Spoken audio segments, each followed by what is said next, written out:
Russian forces suffered heavy losses after Ukrainian attack destroyed a pontoon bridge and many military vehicles in the eastern part of the country. We have our correspondent Sarah Williamson on the ground for us in Kyiv. Sarah, let's start here. We're hearing that Senate Minority Leader Mitch McConnell now in the country. Well, that's exactly right, Kilmany. A surprising and really huge news for Americans here in Kyiv. Republican Senate Minority Leader Mitch McConnell making that surprise visit to Kyiv today.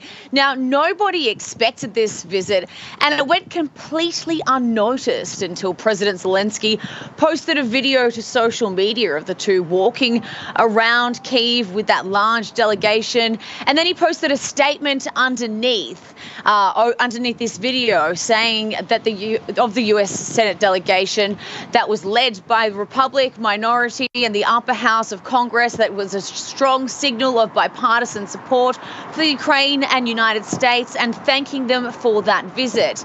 Now, the video showed Senators Susan Collins, Ron Barrasso and John Cornyn walking with McConnell and President Zelenskyy as well. Now, Zelenskyy hosted this delegation inside the offices of the presidential administration where I was earlier today. But I also want to talk to you today as well about this Ukrainian military video which was being released, which shows that destroyed pontoon bridge which you spoke of over the Seversky River, which actually prevented Russian forces from crossing into the country's east. And as you can see from the footage, what it looks like is damaged Russian armoured vehicles. Now, the UK Defence Ministry has also backed up Ukraine's version of events and has said that Ukraine forces have prevented a Russian column from crossing the river into the country, adding that this Russian loss is a significant element, and at least one tactical group has been defeated. And since then, this really just demonstrates the pressure that Moscow is under and to make progress in the east, much like they did here in Kyiv. And if they fail their objective there in Kyiv, in the east, the way they did here in Kyiv, it doesn't look like they are really going to have any chance of achieving their objective like they planned on in the first place. Well, remarkable to see that Republican Senate delegation there. Sarah Williamson on the ground for us in Kyiv. We appreciate that update. Well, joining us now to break this down is the former senior director of the National Security Council, retired Brigadier General Robert Spalding. General, we appreciate you being with us. I wanted to start by getting your reaction to the Republican Senate delegation visiting President Zelenskyy there.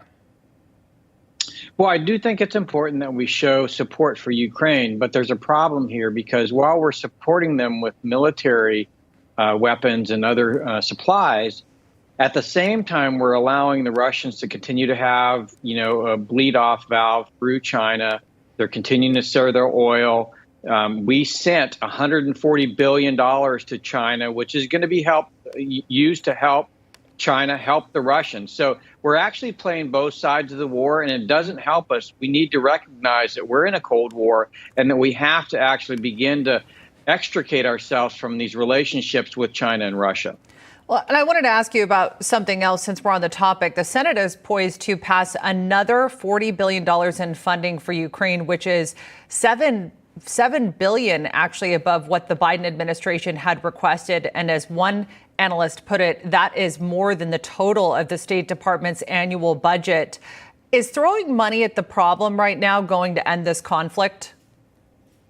Well, you have other bills in the Congress right now. For instance, we want to invest in silicon wafer fabs here in the United States. On that bill, the silicon wafer industry wants to continue to invest in China. So what happens here is that we're sending weapons into a war zone while at the same time enabling the funding of Russia so that they can have material from China. So we're actually not helping the problem by not focusing on it in a holistic way. We're actually creating more problems, I think, for ourselves in the long run by not thinking of this as a problem of a Cold War, not necessarily just Ukraine. And what about the impact of the EU oil embargo? Well, I think it's very important. Again, that's part of it.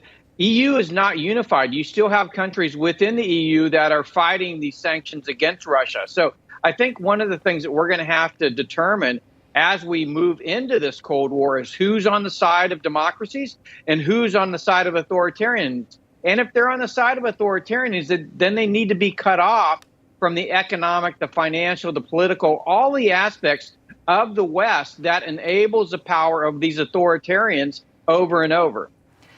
And Finland and Sweden are giving serious thought to joining NATO. I'm curious to know from you, what do you think the impact would be?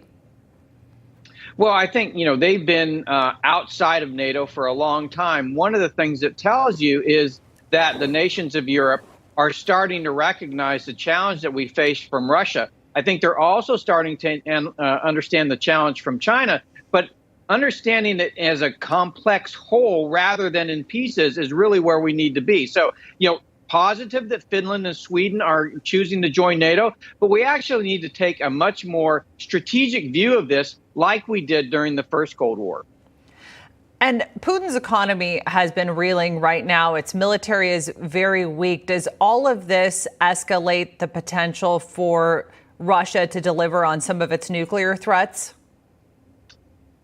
I definitely think that there is a potential that you could see the use of a tactical nuclear weapon in the not too distant future, which, if you think about, is pretty abhorrent. Part of the problem with that is that I think we've lost a little bit of the fear of nuclear weapons that were a feature of the Cold War. And it's something that we need to fear and respect in order to understand how these dynamics play out and to be very strategic and methodical about how we counter what Russia is doing, counter what China is doing without provoking a wider conflict where nuclear weapons might be used.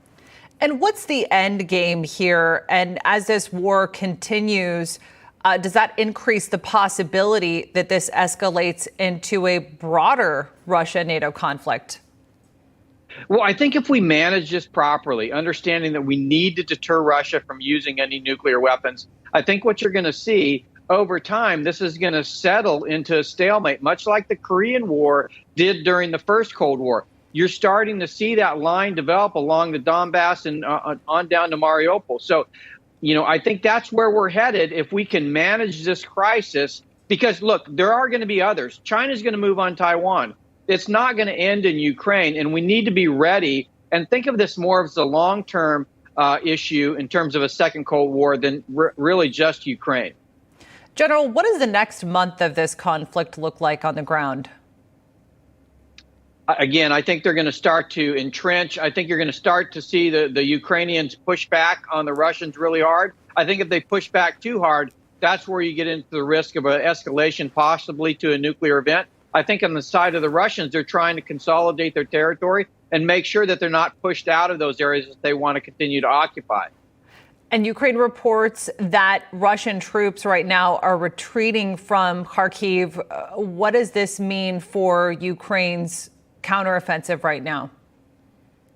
Well, what the Ukrainians have to make sure they do is not to commit, because if their supply lines can't support their forces that are advancing on the Russians, they could find themselves in a stalemate, and this happened during the Korean War. There was a lot of back and forth before we settled on the 38th parallel. You could see the Russians advance if the Ukrainians kind of outrun their supply lines. All right, General Spalding, we appreciate you being with us. Thanks for that.